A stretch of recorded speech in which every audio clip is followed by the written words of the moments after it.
totally shine?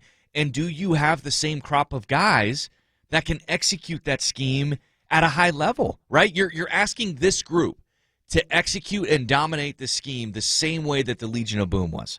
And we know that this isn't the same group as the Legion of Boom. So that, to me, is almost the more fascinating conversation. I like the philosophical angle of this. The X's and O's part is also fascinating, but it gets back to that age-old conversation. Is it the scheme that makes the players? Is it the players that make the scheme? When you looked at when Seattle was so successful with that cover 3 look, a big part of it was you had Earl Thomas as your free safety. You had Cam that you could drop down in the box, and you know what I mean? Like, you could use him to take on pretty much anyone. I mean, you had your two safeties in that case, and also having a shutdown corner and a great defensive line, underrated part of making that scheme work, are all so important.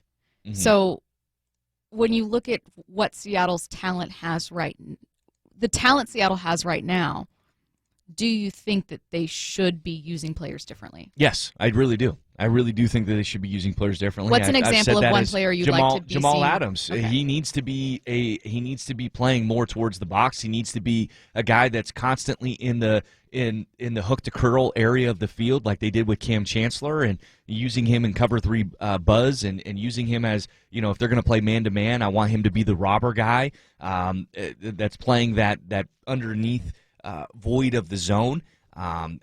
Isn't that technically the scheme they were using before? With that, they used like the cover 3 buzz. They would use Cam like that. Yeah, they would use him like that. So I think that there's areas where you can grow off